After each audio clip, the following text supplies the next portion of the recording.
You could hold hands if you want. Well, we usually do hold hands, don't we? So, how long has Noel had dementia? It's got to be at least 10 years, possibly 11. Yeah.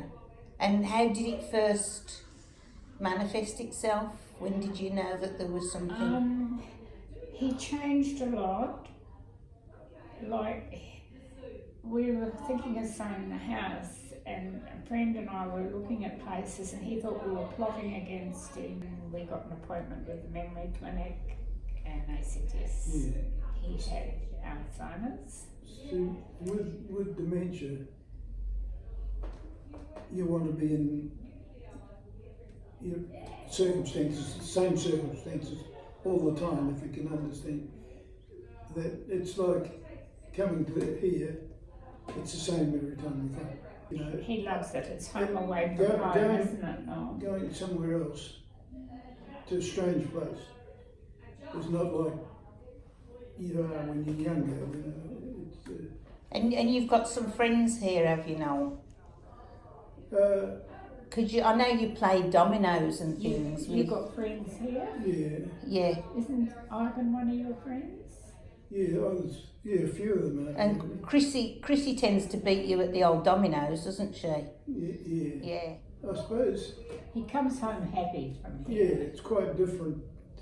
I come here and do these sort of things because it's a change away from. It's an escape from your work. If you're in the same circumstances all the time, you get bored. Whereas here, it's nice to go back home, but it's nice to come here I come here a couple of times a week, you know. And how do you find the staff? Here? Yeah. Marvellous. Are they? I've never struck any problems. Yeah. Sport rotten you are, aren't you? We are really, they are very good staff, and I'm not saying it just to satisfy you, but if you've got a problem, they'll sort it out, you know. And you sometimes go to see the children. Do you remember when we go to see the children at the Early Learning Centre? Yeah. You like going there, don't you? Yeah. And so You love little kids, don't you? Yeah, well, they do. It's basically a change, if you can understand what I mean. Like here, it's the same all the time, and Yeah. I'm not saying that's anything wrong with that. But when we've been to places with its children, it's totally and utterly different. And you do painting. We've seen you. I've got pictures of you painting. Yeah. He only started painting late into his dementia Oh. by watching Channel 44. Oh. I didn't know He had never that. done an artistic thing in his life. His I had- mother had been an artist. My mother was artistic, but I'd assumed that you'd always been No, artistic. And what he knocked out in those 2 or 3 years that he did it was fantastic. This actually goes to show what we were talking about the 7 domains of well-being, about people actually able to learn new skills. The general opinion is in the community that people with dementia can't learn new skills or do new things, but they can. yes, I was just going to say that's. But it's having the opportunity. Well, this is exactly what's happened. Okay, he can't do it now, but he's colouring in now and getting his shading. Having said that, he picks up a paintbrush when you're at the Early Learning Centre, don't you? Yeah. Yeah, he does a bit of painting with the kids there. What really annoys is somebody comes, like even in a hospital, they talk to me as if he doesn't exist. Yeah. And I just say, well, look, Noel is not silly. He understands what you're saying. Don't ask for a replay because his short-term memory's on holiday. Yeah.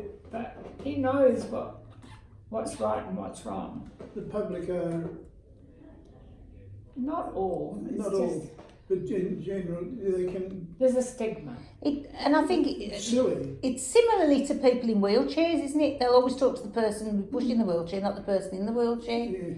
Yeah, I find it quite fascinating that, like, you may not have been diagnosed with dementia and people will treat you completely normally, and the very next day that you are That's right. diagnosed, they don't know what to say to you. I just Why would you say- not have a normal conversation? Yeah, I just say there's 3 people in this marriage. There's Noel and I and Alzheimer's. but we're still the same, really. Just But How did you find it when you were in hospital recently? Did you find that the medical staff? they were exceptionally good, but when I wasn't there, they had a companion for him because he did stress. He didn't know where he was. Yeah. But then, day before yesterday, he's sitting in his new chair and we're talking, and he said, "Oh, I thought we were on holiday somewhere." So when you're talking about discrimination, and you're saying that people tend to talk to Kath rather than you, is there any sort of I guess what I was asking about was that when you were in hospital, are they good at not doing that? They Or- actually enjoyed talking to him this time. It was fantastic. Yeah. They were really enjoying talking to him, but anything important they discussed with me.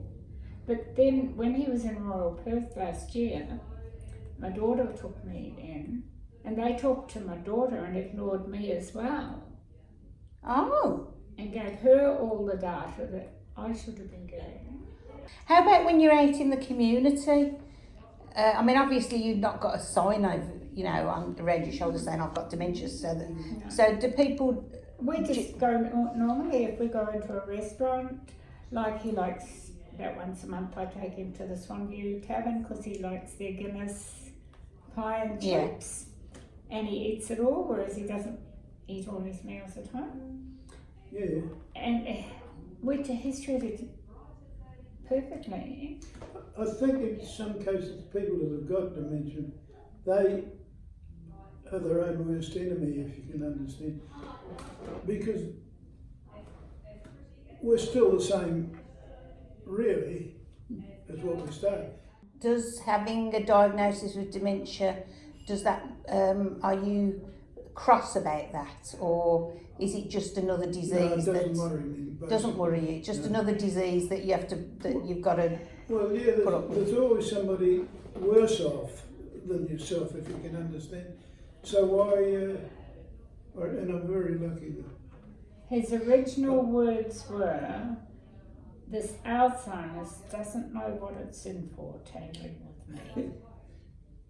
Oh, that's great. Which is, yeah, well, why let it worry you? Yeah. If you let it worry you, you're going to get worse and worse and worse. When you got the diagnosis, it didn't worry you that you'd had that diagnosis? Not really, no. Did you then go and investigate what it meant? Well, to start off with, the chap at the clinic said the first thing you do is get all the power of attorney sorted out immediately and your wills while he is still of sound mind. Yeah. So then we started, and then you learn.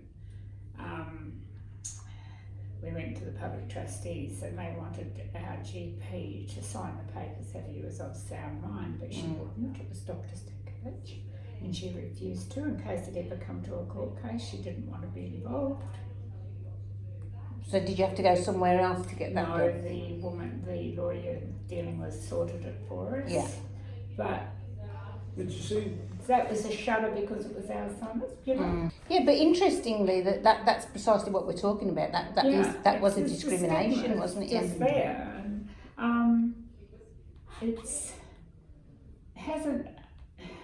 we don't see a lot of the grandkids, but not because of that. They're all doing their own thing. I think that's normal. The other Yeah. day, one dropped in about 6 o'clock, and it was 9:30 before he left. He and Noel just had this marvellous flashback of when they were young, and he was wide awake instead of saying, "Well, I really should be going to bed." yeah, Did you sleep in that night? He slept well. slept well, yeah. He does get extremely tired. But you know, at my age, most people get tired. A lot of them have sleep during the day and all that sort of thing. Kath says that when you get home in the afternoon, your forgetfulness has sort of wiped out what you've done during the day here. So she sometimes doesn't know what you've done or what you've had You to can eat. never remember what you've done for the day. No. What So- you've eaten. Am I right in, but you know about club, is it a feeling about coming back to club and that it makes you feel happier? Is it a feeling rather than knowing what you're going to be doing here? I enjoy it because, well, it's like here now.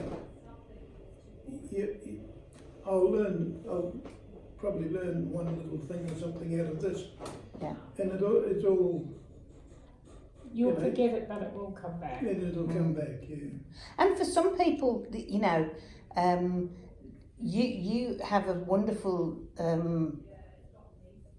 way in dealing with Yeah. Noel's dementia together as a couple. I'm very, very fortunate. For some people, when they come here, that's the only time they sometimes have any independence, Yeah. because people are doing everything for them all the time. That, you know, so they're getting some And treating them as though they're silly or yeah. dumb. And dumb so sometimes, you know, the dignity of you know, just having your identity in somewhere like here is something Well, it that took the me guy. 5 years to take the gardens up and I couldn't do it. And they were so overgrown. Oh, And then I got someone in to clean them up, but he thought he'd cleaned them up anyway. So it's the most comfortablest we've ever been in a house. Yeah. We've been there 12 years. oh, that's lovely. It is. So I'm lucky in that respect that I'm living in that circumstance. yeah, It's got familiar. yeah. There Because I've was, done quite a bit of a lot of those roses that I planted. And your routine of coming here, Kath says that you know when you're coming because you're ready at the front door. Is that right? Yeah. Mm. Well, it's good here because you're among others that I like it as Yeah. well. Different stages, but and you picked up the door and dropped off, which not a lot of things like that you can do. now, these conversations, he's perfectly with it. Yeah. In about 10 minutes, he won't remember it.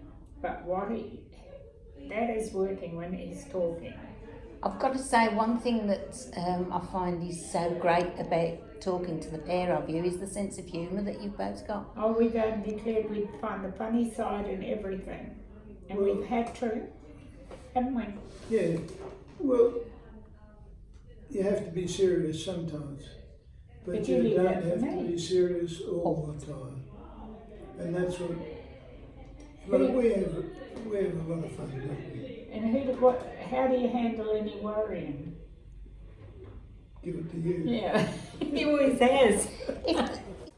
But have you learned more about Noel, and has Oh, yes. Noel learned more about you because of this obvious closeness that you've got? Yeah, it's wonderful. Were you as close as this before the diagnosis? Early days were a little bit hairy. I've always been arrogant. The arrogance went when Alzheimer's came in. When you started with the Alzheimer's, they put you on Aricept for 4 years. He had shocking nightmares, and he'd wake up in the morning, you know I'd never harm you. And he had sore legs from the knees down, which a dermatologist diagnosed as an allergy eczema, which in actual fact was hives from the tablets. Oh, When those tablets stopped, See, his legs healed yeah. and the nightmares went, and I have this lovable creature that doesn't say he will never harm me. I know he won't harm me. No. yeah. See, He was never And who violent. sings your praises to all the nurses in the hospital at every opportunity, by the sounds of things. Huh?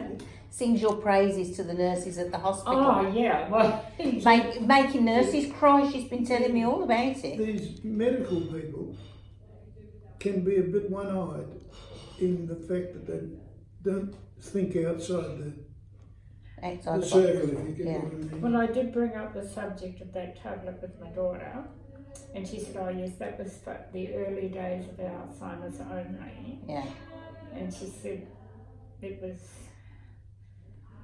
Your family has stayed close. Have you lost friends?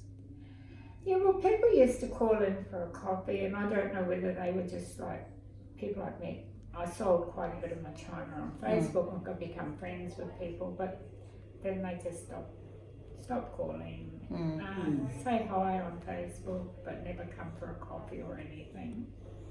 And I think, well, you're the loser. Yeah. And if you say you're lonely, it sounds stupid because I have not. But I do get lonely with some female company. Yeah. You know, and that's how it is. Yeah. Oh, and I think that's very common in all walks of life, because we've become quite a singular society, so I think loneliness is quite a common See, I used to thing for sew lots all of the people. time. I made dolls' clothes and swapped them in that, and that kept me going. But when the time came when I couldn't do that, what? I can't sit. So then I thought, oh well, I was knitting with some wool that said not just socks, and my son said, I'll have socks out of that, and that started it. So 80 years later, I'm still knitting socks. But I can sit with Noel and knit in the tally and talk to him. And knit socks. You know, because She's the best thing I've ever had with this, aren't you? I've been married 61 years. So Oh my goodness It'd me, be you've been 60 married nearly as long as I've been alive. it'd be 62 in February, Oh my goodness me. and I'm 80 in a couple of months. Never. Crikey. So I've got to And I'm expect older a few than aches and pains. 6 or 7 years older than 7.5 actually. And he tells everybody that he married me so I'd look after him. Oh well, thank you so much I'm for sorry taking to part in remember, this. Well, No, I'm just so honoured to meet the pair of you and to have this conversation and for you to be so open and about it. Yeah, we're probably lucky, but we have tried, haven't we? Oh yeah, you've been trying. Very trying. Yeah. No, we had a few hiccups and then we decided, well, we had to work at it. Yeah. Well, I'm delighted to have had this opportunity, and thank you so much for giving your permission for me to film this. Thank you. I'm just thank you, and Kath, you're very welcome to.